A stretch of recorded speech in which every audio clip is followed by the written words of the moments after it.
Invite His Excellency the Deputy President. Let me say just a few things. One is that I appreciate the work that was done before I joined this ministry, as was led then by the Deputy President and PS Bitok in the relevant department to put together this Shirika plan under your direction, Your Excellency. And when I came to office, I was handed over this assignment, and we agreed that it had been a discussion for far too long. It was necessary for us to accelerate the launching of this plan. Your Excellency, we held various consultative meetings with the donor community, with also the private sector. I met the private sector, but also I met the members of parliament and the leaders from the two counties, and I appreciate their input. And as a result, we managed to reduce the size of the document to half of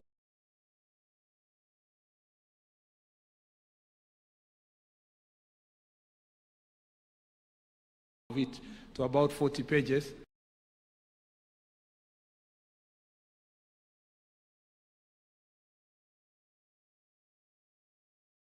Of the complaint, and I have been a practitioner in this sector, although for a short time.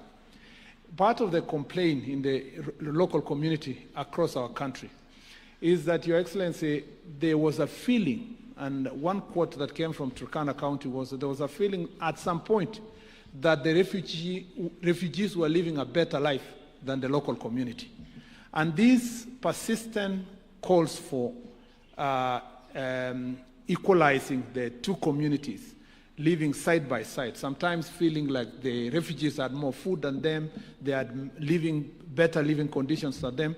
The Shirika plan, it is important for Kenyans to know that Shirika plan is not a UNHCR plan. It is not a donor community plan. It is the plan for the government of Kenya.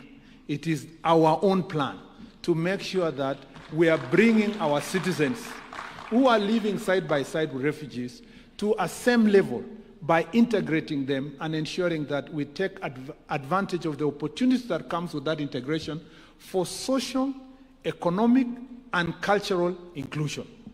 It is important, Your Excellency the President, because there are people out there who are running because of the misinformation. Some will say that this plan is intended to lead to political inclusion. It's important for them to know that this has nothing to do with whether or not refugees can become citizens of Kenya. Citizenship for the Republic of Kenya is defined by law and the Constitution. It has nothing to do with how we manage our refugees. The reality is that the refugees have been in this country since independence. But the highest number of refugees came to this country in 1992. We have people who have been in this country, born and bred in this country, for over 33 years, calling Kenya home. And they live in these refugee camps. Already, as we speak, we have done integration on matters of for health. We have done integration in areas that relate to education. We've done integration in financial inclusion.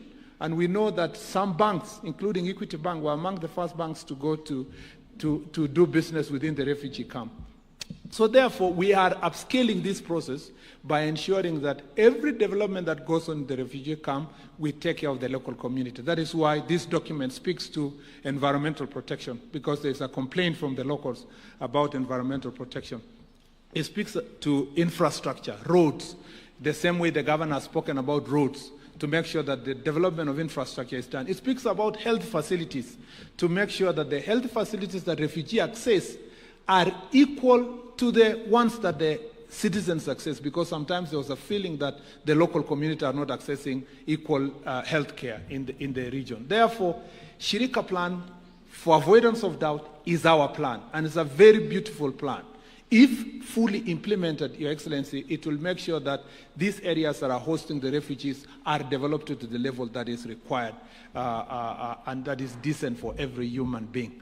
Your Excellency, I want to thank the development partners, the UNHCR, for working with us. And this plan is not meant to exit the development partners and humanitarian players from the work they do.